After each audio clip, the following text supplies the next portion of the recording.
Well, first I must say I'm not I'm an expert in voting systems. I do research in efficient implementations of cryptography. I got caught into this by complete accident. So, and now I can't get out of it. It's impressive. So, this year I coordinated a team who participated into the official testing of the Brazilian voting machines. It was the second edition of these tests. It was the first edition where source code was available to the investigators. My team was composed with 3 other security network guys who work in the university. Marcelo Caran, André de Miranda, and Felipe Scarel. And I work in the Department of Computer Science. So first I'll give a really short version of my talk, basically 2 lines of code, which basically says that you should never see the pseudo-random number generator with the time in seconds. And more importantly, you shouldn't print the time in a public official document. So this is really important. So okay, now to the long version. First, some bit of context. Brazilian elections are held either in a majoritarian or proportional way. It depends on the public office being disputed. They are administered, executed, and judged by the Supreme Electoral Court. It's part of the judicial system. And this court is presided by a judge from the Supreme Court. So first of all, you can see that this court concentrates lots of power regarding elections. So they have lots of control over elections. So after rampant ballot fraud in the 70s and 80s, after we had a dictatorship in the 70s, so it's more like the 80s and 90s. Voting became electronic in 1996. But the first time the elections were purely electronic was in the 2000. The first electronic voting was just 30% of the votes. It became purely electronic in 2000. Elections are held in October, which means that next October we have elections. I accept invitations from any place in the world where you can receive me in October. I don't want to be in Brazil in October. And participation is mandatory, which means that we don't have the usual US problem of voter participation, because you are obliged to. Well, the Brazilian voting machines were claimed to be 100% or absolutely secure for 16 years. The reason for that is they were never really tested, so it's they are of course really secure. The hardware is manufactured by Diebold. We have 500,000 voting machines in operation now. I should have said that we have 140 million registered voters, so it's quite a bunch of people to vote. The software, since 2006, the software is also developed by the Supreme Court. So they have a special section of programmers, and they write the voting software. And in 2008, these are some of the major milestones in the history of this initiative. In 2008, they adopted GNU Linux as the operating system. After we criticized a lot that they were using Windows Compact Edition and also a DOS-compatible operating system called Virtuos, which was produced by a Brazilian company. Well, the software executed by the machines is secret, but the inspectors from the political parties can take a look at the source code if they sign an NDA. So in 2002, they experimented with voter-verified paper audit trails for the first time, but the SEC, the Supreme Court just called them the SEC from now on. They alleged that it's too expensive, it has lots of operational difficulties, let's say, so they were suspended in 2003. So it was the only and first time that we had paper audit trails in Brazilian elections. So this is a picture of the Brazilian voting machine. It's a classic DRE voting machine without printed ballots. You can see in the left the election official terminal. It's the terminal used by the election official to input the voter registration number. So everyone has a number. So this sends the number to the voting machine, which authenticates the voter and receives the voter. So everything is just done numerically. That's why the interface is simple. It's just like a telephone. We can either vote blank or we can nullify our vote by inputting an invalid number, but it's the only way to make your vote null.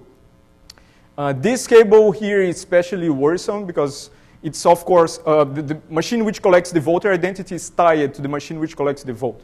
So it's a common source of criticism to have this cable attaching explicitly the two terminals. And since, starting with this election, I guess, or some part of the previous election too, we will identify voters by their fingerprints. So this is a fingerprinting device, which raises all kinds of problems. But I'm just sticking to the software which runs in this machine because this was the focus of the penetration tests which were held, the tests which were held March this year. So let's talk a little bit about how this occurred, the format of the event first. So this event was split into two phases. They call it the first phase a preparation phase. All the teams, we were 24 researchers divided into 9 teams participating in these trials. And we were invited for an opening presentation. This was in the beginning of March this year, where they described it, they gave an overview of the system, described some of the security features of the system, and etc. During this 3-day preparation phase, we could also have access to the source code in a sealed, separate room without having to sign NDAs. So that's very cool.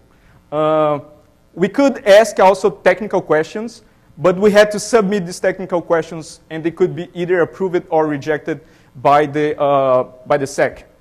So just submitting a question was not a guarantee to receive an answer. One important thing is the teams who submitted their inscriptions were not also guaranteed to participate. They had to approve or reject the teams. Fortunately, we were approved.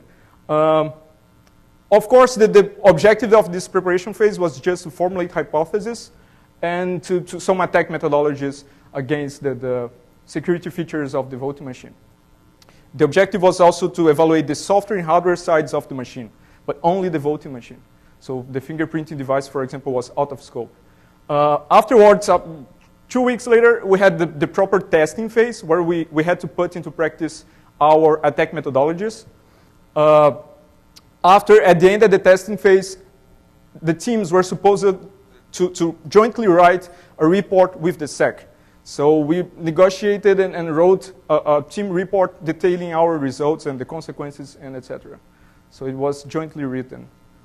In March 29th, there was a public audience to publicate the results, to make the results public, and to give symbolic prizes as well. And in April 10, all the documents became public, the team reports and the testing plans submitted by all of the teams, and also the SEC published an appreciation. They had a special committee just to evaluate the performance of the teams. They had explicit scoring criteria to compare the performance of different teams. And, well, they published this appreciation with the team scores.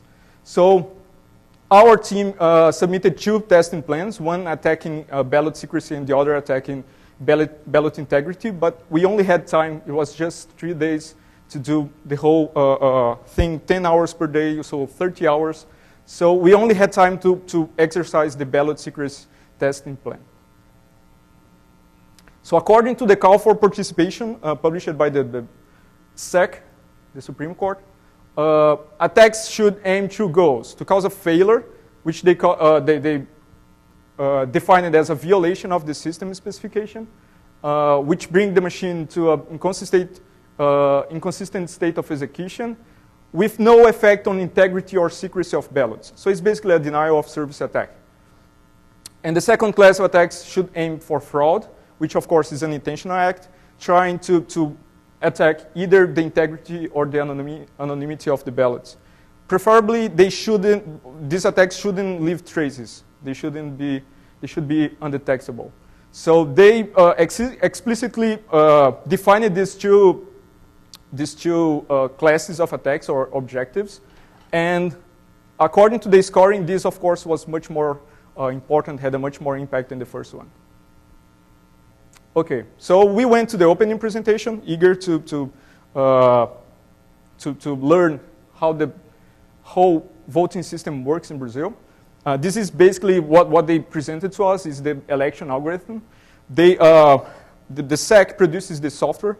A few days before the elections begin, they distribute this software in memory cards across the whole country. These cards are inserted into the voting machines, which are kept spread around the country. so the software can be installed in the machine's internal memory. On the election day, they print what they call a zero proof, which is a document which supposedly attests that no candidate has votes before the election starts. I say supposedly because, of course, this is only true if the software was not tampered or manipulated anyhow, and if it's correct too. This happens between 7 a.m. and 8 a.m. on election day. At 8 a.m., the voting session starts. Of course, the electors can now authenticate themselves and insert the votes, input the votes into the voting machine. At 5 p.m., if there is no one in the queue, the voting session is closed by the election officials.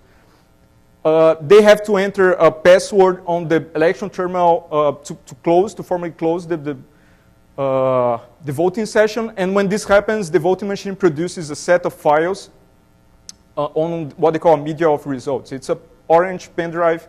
It's really easy to spot on the field. So this was nicely chosen. So this media of results, all the content of this media of results is transmitted to the centralized totalizator. So this pen drive is inserted into a common desktop machine running custom software to transmit the contents of this pen drive through a private network. This pen drive specifically stores a partial sum, a sum of that specific voting machine, what they call a digital record of votes, which is basically all the votes out of order in a shuffled order, and the log of all the events happening since the start of the election. Actually, since the software was loaded, so it goes back a few days. So the totalizator picks all of these files, the partial sums specifically verify their signatures and add the whole thing, all of the files to get the official result. As I said already, only the voting machines were evaluated during these tests, although I think that attacking the totalizator could have some interesting effects. What they say is the official position of the SEC is if you successfully attack the totalizator, what you can do at most is delay the publication of results, because all the partial sums are published in the internet, so anyone can do an independent count or independent summation. But I think that a successful attack to any component of the system raises some questions into the competence and the authority of the SEC to conduct the elections. So I don't think it's that simple.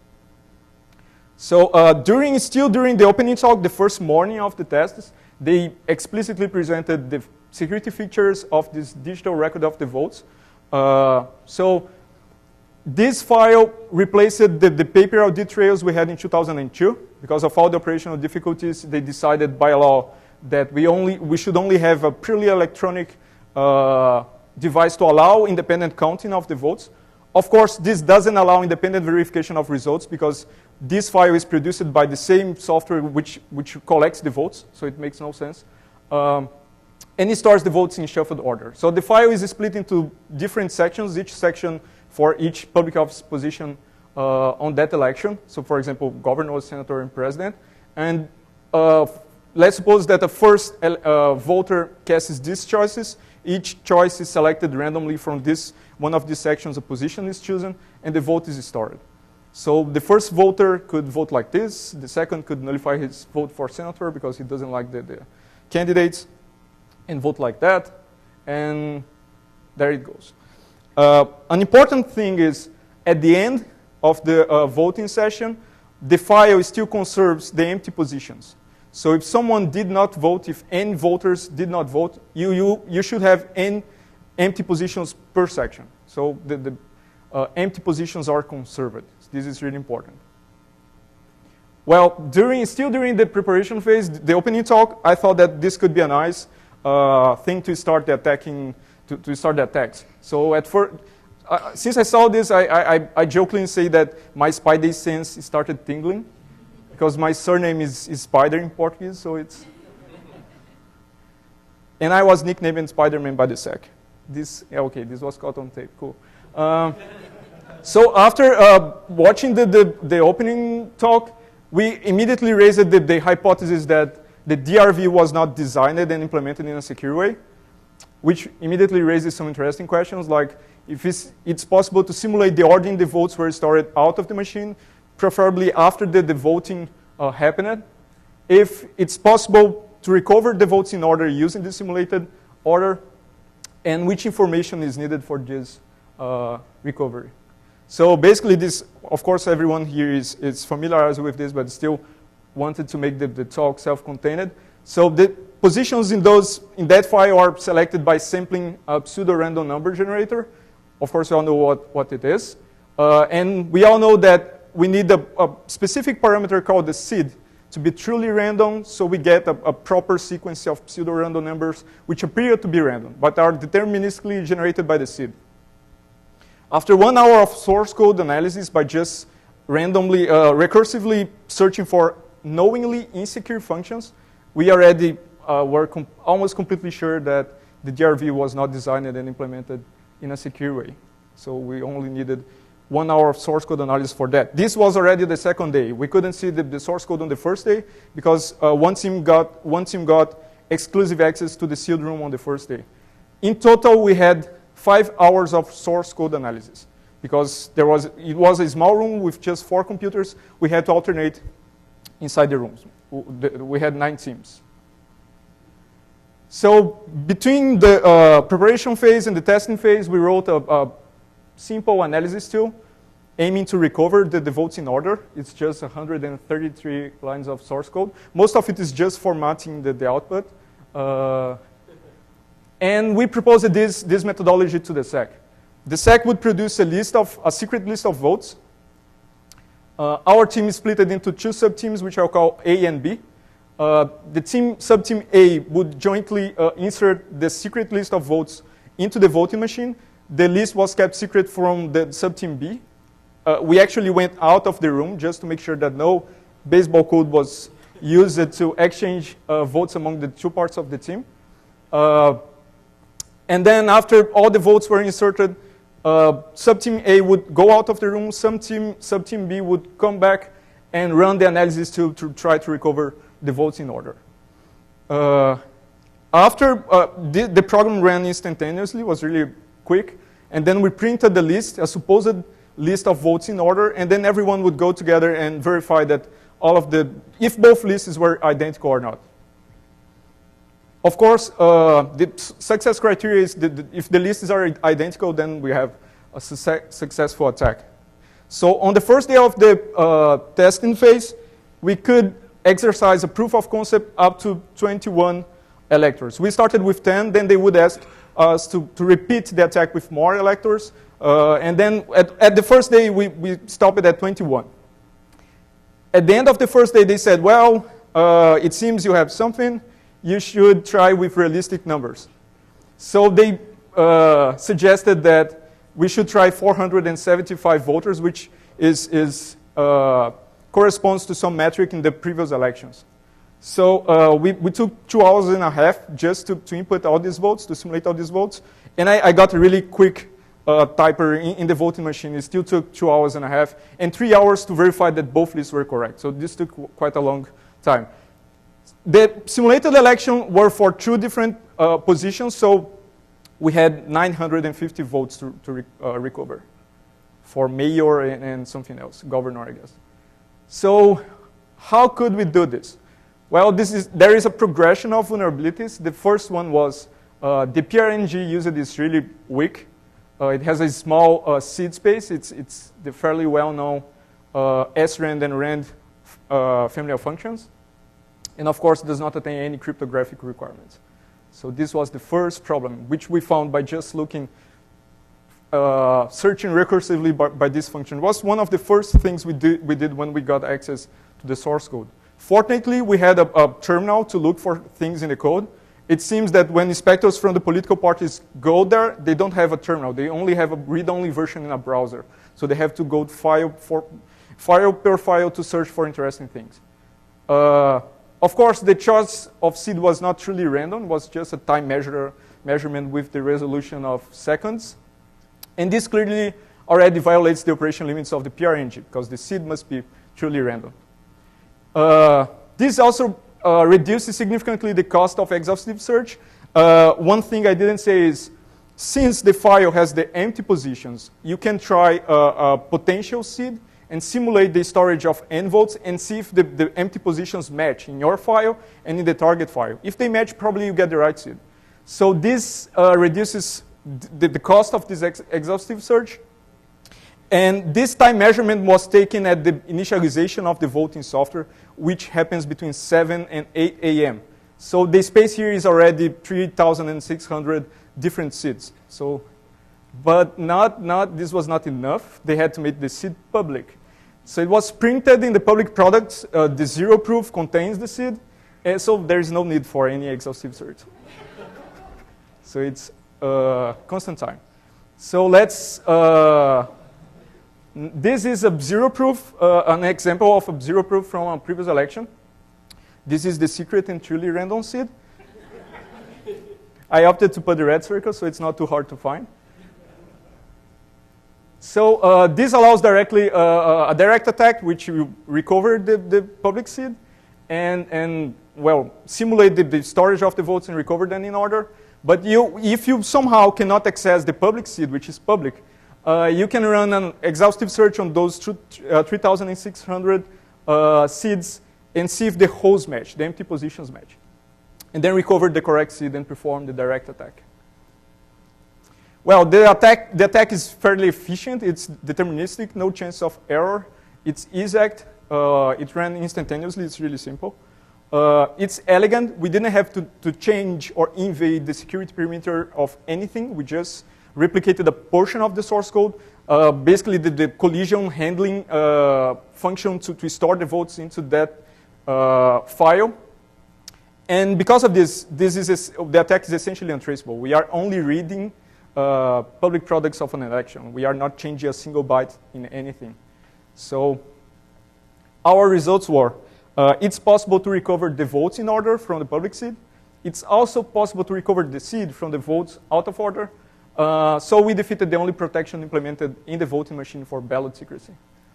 Afterwards, we found, after the testing phase was done and our report was already written, we found that the log file also stores the timestamp each vote was cast.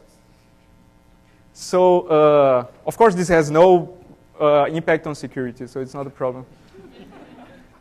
We suggested several corrections. For example, to use a hardware RNG to generate a proper seed for a secure PRNG, or use if there is enough bandwidth, just use the hardware RNG to find these positions. The voting machine has two hardware RNGs. Neither of them was used for this. It has an AMD geode processor, which has an instruction to generate a small random, I think a 32-bit random number. And the voting machine also has, some of the voting machines, I think half of them, have a hardware security module, a small hardware security module inside of them, which run some of the cryptographic primitives. So it has a hardware RNG as well. I don't know how these RNGs are used, because they should be used for this, but they were not. If somehow this doesn't work, we also suggested to use dev random. This is hard to tell if it's viable in practice, because we know that calls to read data from this device get blocked if there is not enough entropy in the operating system. And we know that voting systems the operating system does not have really random events happening to obtain entropy. Everything is really predictable. Like the same software is run at the same sequence on everything on election day. So it's not clear if this is viable or not. This requires more study. If it's a problem in practice, we also suggested to use the non-blocking random device node. But of course, you lose cryptographic strength, so I'm not sure this is secure in practice. So if they have a processor with an instruction to generate numbers, they should stick to the first solution to solve this. So let's go a little bit beyond and study the consequences. Let's suppose an attacker which is capable of buy votes and monitoring or coercing voters on election day. This is not, let's say, no important issue in Brazil. We have so much problems with voter coercion that we even have a proper name for it in Portuguese. So this happened historically for a long time. So this is really critical, especially in the context of Brazil, on the poor neighborhoods or the poor cities. So these vulnerabilities directly allow 4 kinds of general attacks against ballot secrecy. The first one is the attacker records the order or time votes were cast. and then he can recover these votes. Another option is to pick the block of coerced electors and tell them to vote at the session start, because we know that the first positions of that file have the votes which were bought by the attacker. Another option is to choose an elector to cast a marker vote, for example, everything zeroed. So the coerced voters would start after this marker vote. So if it's hard somehow to get early at the voting place, you can use a marker vote and still recover the votes of those coerced electors. And the last one is just tell the coerced electors to vote in prearranged positions or time. So if an attacker, for example, he really likes prime numbers, he could tell the voters to vote in prime positions in the voting queue, and then just select the prime positions to recover their votes. And a different attack, a directed attack on ballot secrecy, for example, if you pick an influential person in Brazil, the press probably published the time and place this person went to the voting place. So you could, by this information, recover this specific vote. And curiously, on the past elections, the Supreme Court of Elections published the time and vote the president of the SEC voted. So there is no technical obstacle to recover his vote alone, which is kind of interesting. Of course, I won't try doing it. But after the initial repercussions of this, before the testing phase ended, somehow the progress we had leaked into the press. So the press started writing things about our progress. And initially, the SEC said that we provided extremely positive contribution. Our attack was highly advanced, which is, I don't know if I should be happy or not to receive this compliment. They say that they learned a lot with the testing methodologies, not only by our team, but other teams too. And they say that they will ask for our help from academia in the next 2 years. They even suggested that we should drop our jobs and work for the Supreme Court of Elections, which I, of course, refused. So after these initial repercussions, on the April 10th, they published the report, the official report done by the evaluation committee, which was appointed by the SEC. And they qualified our attack in an attempt to cause failure in the voting machines and not fraud, which lowered our scores significantly. And another thing was they had a scoring criteria, and the more intervention points you had, the lower was your score. They called the intervention point anything you have to intervene to obtain something. So they said that we needed physical access to the voting machine, of course, because we needed to simulate an election. I can't vote without touching on the voting machine. They also said that we need access to the media, of course, to recover the files which are made public after the elections. So in the testing room, the only way to pick these files was to violate the seal and retrieve this media of results. And also we were punished because we looked at the source code, which is really interesting because they provide access to the source code and then lower your score afterwards because you looked at it. So at the end, our score was 0.0313 in a range between 0 and 400. My hypothesis is, since 313 is a palindromic prime number, they thought that we would be really happy to receive this score. But this was not true. So, and how can I fail a student now? Like, I'm a professor, I failed miserably on this test. I can't grade tests anymore. So we had 5 hours to look at the source code. We didn't find only this problem. Of course, any code base which has this kind of problems doesn't have only this problem. So we found several other flaws. So for example, as you saw, an inadequate source of entropy.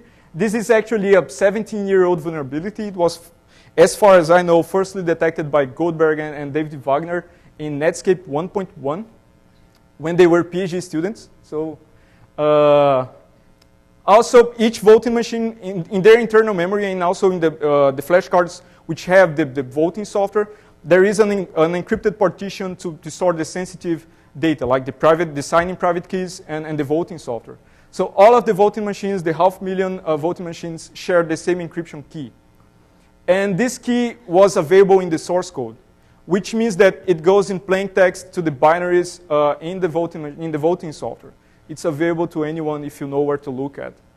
Also, they use the AES. This was not that bad. They use AES 256 in CBC mode, but they also use the same initialization vector in all of the voting machines. It's also present in the source code. They have several software-only integrity verifications to try to detect if the voting software was changed before the cards were sent across the country and the voting software was installed in the voting machines. But and these integrity checks had actually 3 functions to verify the integrity of 3 different classes of files. And we found out that the function call, which verified the dynamic libraries, the shared libraries in the Linux operating system, was simply commented out. So they were not checking a significant part of the software. They also use SHA-1 for computing digital signatures and verifying hashes for the software integrity verification, when we obviously know that SHA-1 doesn't provide you collision resistance. So the justification they gave for that is, since SHA-1 produces short hashes, it's easy for a human to verify. But of course, you can use a stronger hash function and simply truncate the output. And also, they have repeated implementations of the same cryptographic primitives across the whole code base, which makes verifying that all of these implementations are correct or were not tampered a really engineering nightmare. You have to check all these different places with code copied and pasted from random sources, so it's really hard to verify that all the crypto was done right. Well, was not done right, as you saw, but our reading of this situation is that these flaws were caused by a flawed software development process. So during our interaction, and by hearing their assumptions on what a voting system should provide, it became obvious that they have too much emphasis on obfuscation instead of security. So the focus is really on external attackers instead of internal attackers, when I think that insiders are present a way higher risk. There was no evidence that they do internal security exercises or they provide formal training to the programmers working in this software. Also, in the machines which presented the source code, we could find the SVN logs, so usernames, passwords, and the host names in the network for the voting software repository were available. So we could simply get those and try to, any investigator could capture those and try something later. So this is, of course, non-recommended. And also, it seems they don't have any kind of static code analysis. I experimented just as a test to run the flaw finder program is a really primitive static code analysis on my Analysis tool. And it raised already a huge warning when it found the srand function call by saying that this function is not sufficiently secure. Another worrisome issue is they keep repeating that the system is absolutely secure by a combination of human and technical cryptographic measures. And so I think that they repeat this so much that they start believing it.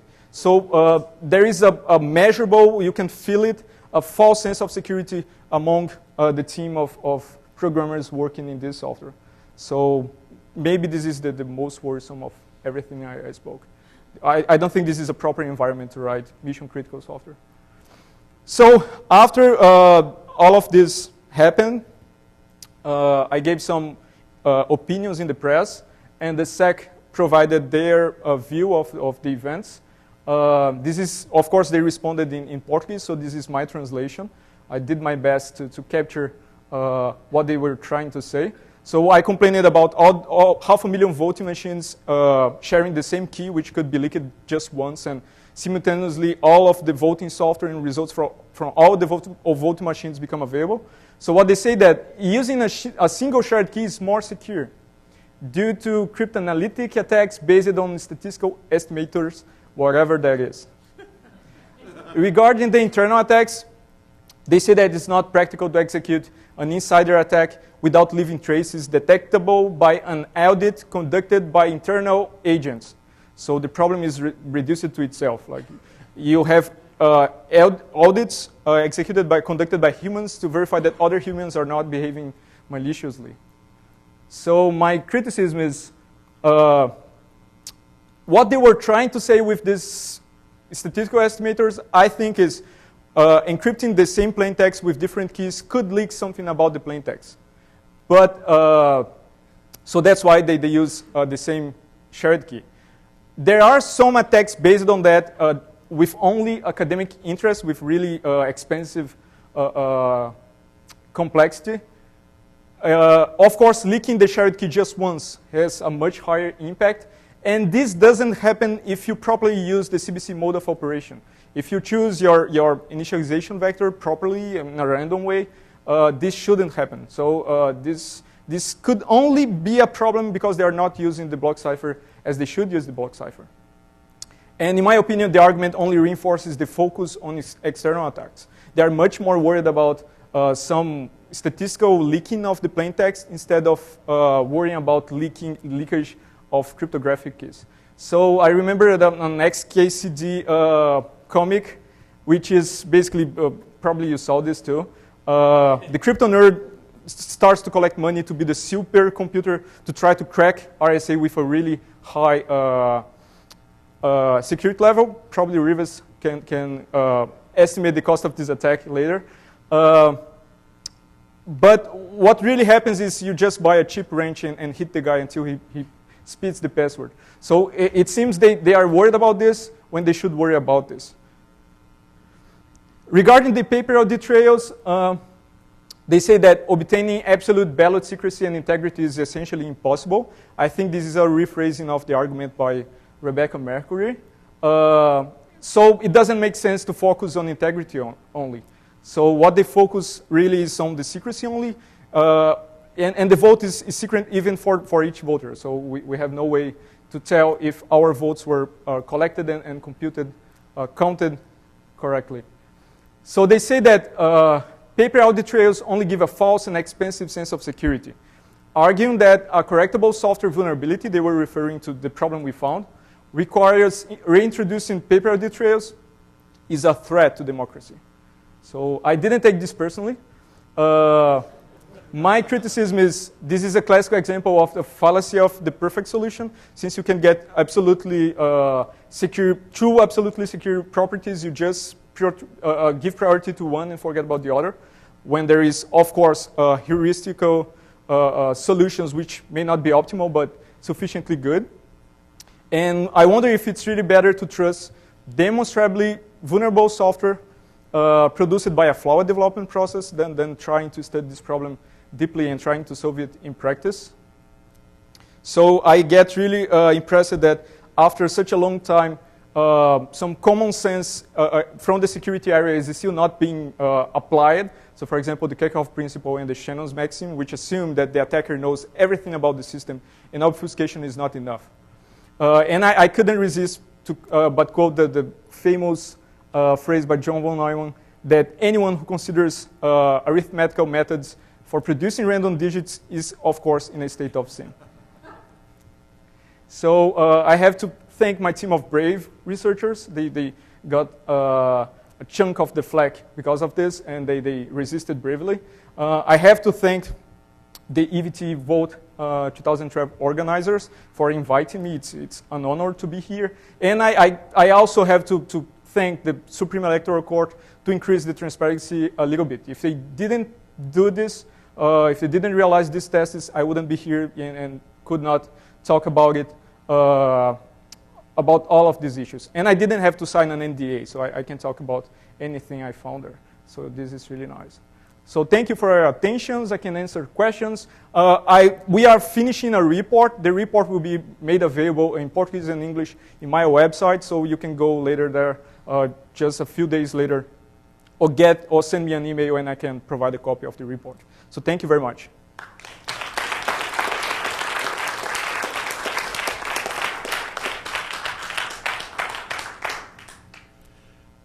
So thank you very much. A lot of what you said sounded very familiar because in the United States we went through kind of the same analysis of Diebold machines here about 6-7 years ago. And one particular question that came to my mind is the vulnerability that you discovered of the cryptographic key being used in common for all the machines in the country and being present in the source code and in the object code. That, of course, was found in the United States Diebold machines as well. I think it was discovered by Dan and Jones initially. Jones. Then we sort of found it again. Jones 15 years ago. Okay, all right. So my question is, have you compared what you discovered about the Diebold systems in Brazil with those in the United States? And is that crypto key the same between the two countries? Well, it's probably not the same because the algorithm was different. And, well, I don't know the whole encryption key. I just, inside the C room, they explicitly said that we couldn't get inside the C room without any memory device other than our brains. We could still get inside with our brains. So I only memorized the first bytes of this key to look for it in the binaries afterwards. But anyway, we didn't have time to really look for it and try to mount an attack against ballot integrity. So, but of course, some of the mistakes are repeated. I extensively cite the Diebold studies in our report because several of the problems are exactly the same in just a different context. But which means that the Brazilian, the ones responsible for the elections in Brazil are not keeping track of what's happening in the voting area because they're repeating not only 17-year-old vulnerabilities but also problems found in other voting systems. Thank you. Yeah, it's the same key, but translated into Portuguese. I'm Pam Smith. I'm president of Verified Voting, and it's an advocacy organization that works on these issues, and I had a curiosity as to whether there are similar organizations that you know of that are active in Brazil. Well, there are some experts studying and criticizing and trying to follow the systems. But it's really a frustrating task because everyone, for some reason, trusts the system like absolutely. So probably because in the RUM session, I'll talk a little bit more about this. But since we had rampant fraud using paper ballots, and these machines came as a kind of saviors of our democracy, something like that. And we don't have extensive evidence of fraud for 16 years. People started to think that we really had a good system. And the SEC does its part saying that it's the most advanced system in the world, that more than 60 representatives from more than 60 countries came to Brazil to know our system. They never say that no other country adopted our system, but they say that they visited to know it. So they make lots of propaganda saying that the system is really advanced and for somehow it should be trusted. So, but we have some experts, some not a well-formed entity. Probably we will start having those because the problem is getting more widespread. I hope so. But it's still a very frustrating task in Brazil. Thank you. Thank you so much for the talk. That was fantastic. I have two questions, if the audience will permit. The first was you mentioned your team took a lot of flack. Mm-hmm. For the participation. Can you go into any more detail about that? Are people under any kind of pressure that the rest of the world should be worried about? First of all, we didn't get any explicit pressure, but we got some readings from some of the positions which made us become worried. But we had flack from these kinds of positions saying that essentially what we were saying didn't make sense. Of course, the average Brazilian cannot tell the difference between something said by the Supreme Electoral Court or us. They don't have the education to have an opinion on this. So it was mostly through the press. So specifically, I got most of the flag because I represented the team. And these interviews and statements were always a problem because, well, they were not understood. And for some reason, again, when we experts, we simply give statements, precise statements, quantitatively evaluating what we found. These are not taken as seriously as a simply authoritarian statement saying that, oh, the system is secure, don't worry. One thing, for example, that they said was, well, the system was secure, now they found a problem, we will fix it, so it's secure again, which doesn't make any sense. So, and people buy into these arguments for some reason. So this was mostly the problems I had so far. I expect to not have further problems with more serious issues. So did your team have a name? Well, they call us the Spider-Man, the newbies. Ah. So I was Spider-Man, the others were the newbies for some reason. When essentially they helped me a lot. So they were not experts in voting software, but as you saw, or in software security either, but as you saw, the flaws were really simple, so they had the right mindset to work on this topic. So Maybe you should have called yourselves the Supreme Electoral Assessors or something like that. yeah, maybe for the next time. Yeah. There are rumors that they will conduct tests again on the beginning of next year after the elections pass, of course. So maybe next year we will have more trials. I don't know in which conditions, and maybe we will show up to Well, have some fun. that was my second question, was going to be, what would you change about the test criteria the next time if they're going to be repeating this again and again? How would you redesign the experiment? Yes, of course, just inviting. In this case, it was not an invitation. They just published a call of participation. Anyone who got the inscription approved could participate. Just receiving these people, showing the software, and fixing whatever problems they find is not a good way to do secure mission-critical software. So in our report, we asked them to not have a really strict time length. It was just 3 days. We want a really extensive time. Why not some tools to automate searching problems in the software, to make the software available to the investigators in any time during the year, so we can go there and see if things are being done correctly. A problem with this study by the inspectors from the political parties is they can look at the source code, but the source code keeps changing. So everyone just goes on the last week to see what's there, because it doesn't make sense to go at the beginning of this window where you can look at the source code, because it will change. So they just, let's leave it for the last week, and then we can try to look something on the last week. So we suggest several improvements to this event, or even to install some kind of really scientific evaluation process, so we can participate in making this software secure, but I'm not too optimistic. Thank you very much. Thank you. Thank you for your great talk today. Thank you. You mentioned you were one of 9 teams, if I remember correctly. Yes. Do you know anything about what the other 8 teams found?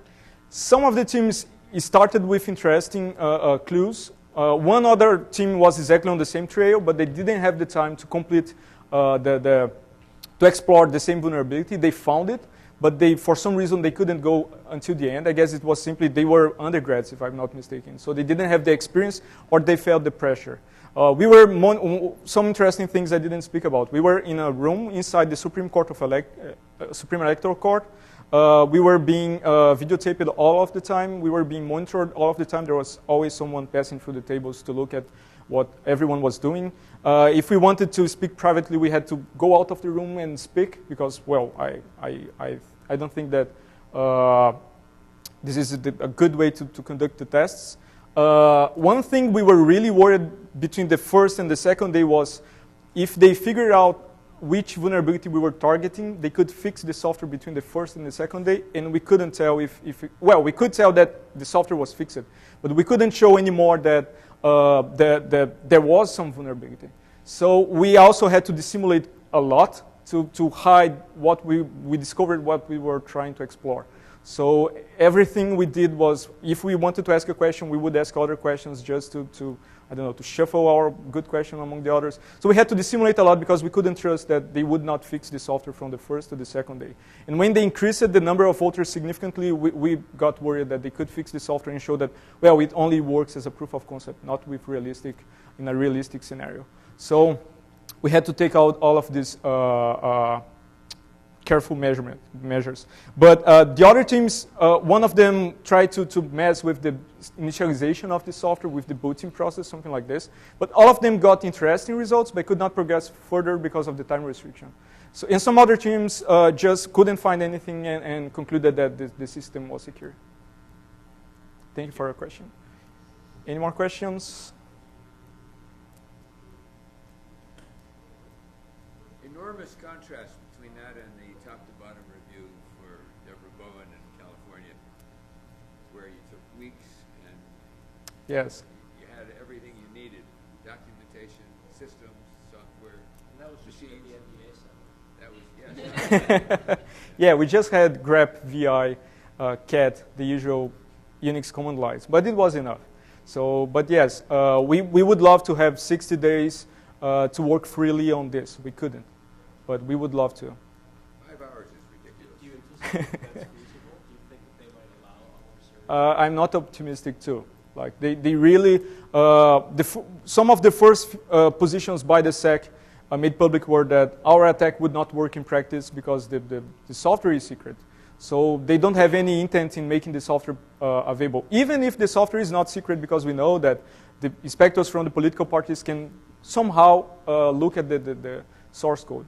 So they really, in my opinion, they rely the software being secret to design the security measures, which is a big mistake. But that's why I don't think they will give us a significant period of time to test some other more sophisticated attacks. The political parties that had an opportunity to look at the system previously under the NDA, did they participate in the testing in any way, or did they raise any issues that they had discovered previously after this analysis, or was there anything, like were they happy with everything when they saw it or not, and were they able to raise any problems after this testing process went forward? Okay, interesting question. We have a single party which explicitly opposes the use of electronic voting, especially in these models in Brazil, because one representative of this party lost an election in, I think, the end of the 80s. So they got really, they don't trust the system. So they started making vocal criticisms. They already did this before this test, but they continued doing it now with evidences, with material evidences. But this is one out of 39 parties in Brazil. In Brazil, we had 39 parties with widely different sizes.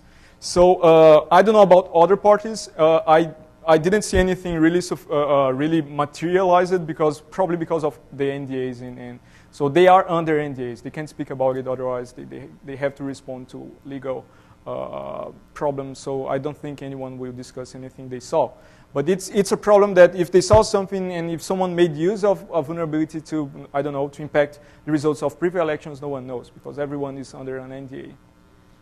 Doesn't that also raise a problem that if somebody discovers a vulnerability, they could exploit it to their own benefit? Yes, and no one would know, yes. Nobody no one ever would know. complains about that? Yes, it is. Well, they complain, but then the SEC judges these cases. So they just say, no, our voting system is secure. This complaint is invalid. So they execute and they judge the processes. So it's up to them. That's the problem. We don't have a proper separation between these two tasks. So they administer and execute the elections and also judge any kind of process. So it's a problem there. Thank you. So I can't resist extrapolating from the electoral court's insistence that you keep increasing the number of voters that you demonstrate this flawed. Are they now claiming that, well, yes, you could do it for 475 voters, but for 100 million, it's totally out of the question? Well, they didn't try this, but in the field, each voting machine would handle at most 500 or something. So they didn't ask us to. I think they were fairly convinced that we were not. We had a real attack. So even with just 475. So we lost a full day just working on that. That's why we didn't have the time to. And well, we felt that we should do this in front of them, and everyone stopped what they were doing because we started to tally the votes in like loudly. Vote number 275, voted 73, and yes. So this everyone had to stop what they're doing because something odd was happening. So I think that's how it leaked to the press, because someone there leaked what was happening to the press. But that was a limitation. They kept us busy for a whole day. Yeah. Thanks. Thank you. So if the vulnerabilities that you found scored a .0313, what exactly would have been a 400? Well, you have to, that's a good question. So I don't remember the formula. The formula was devised to apply penalties and not to so for example, each intervention point, as they call, applied a quadratic penalty into the formula. That's how the score gets low really quickly. So you had to found a vulnerability which was country-wise, which had an impact in the whole country. You couldn't have any intervention points, so you had to find the vulnerability without looking, for example, at the source code, because just looking at the source code gets you a penalty. What else? So they had 4 criteria. You had to do absolutely perfect in these 4 criteria to get 400. So we had 0.03. We got the first place. I didn't say it, but we got the first place. Second place was 0.02. And third place was 0.01. It was really like a tight match, yes. So why don't they have a vote to write a hardware-compatible open source stack and replace it and have everyone read the source and then everyone gets the penalty?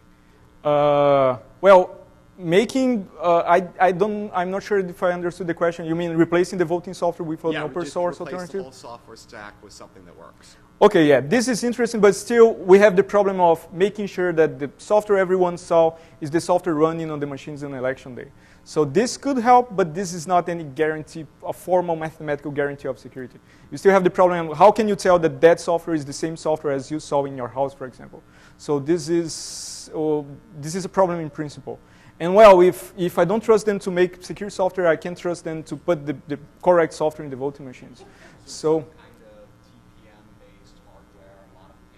yeah, but then they have access to the TPM, and probably we don't. So I'm worried about this could help, but I think this is not resistant to insider attacks still. Someone with insider access or really detailed knowledge of the system could still mount attacks, in my opinion. That this could work, but I still think that we need paper audit trails in order to independently verify the results too. So of course you don't have only to install the paper audit trails. If you have better software, this is better too. So improving the system should go both ways, I guess. So replacing with a better software, but also allowing people to verify that there was fraud. That's the problem. We don't have any way to find if there was or not fraud in the elections. That's the main problem. Any other questions? Feel free. We can turn the camera off and then. Okay, thank you very much.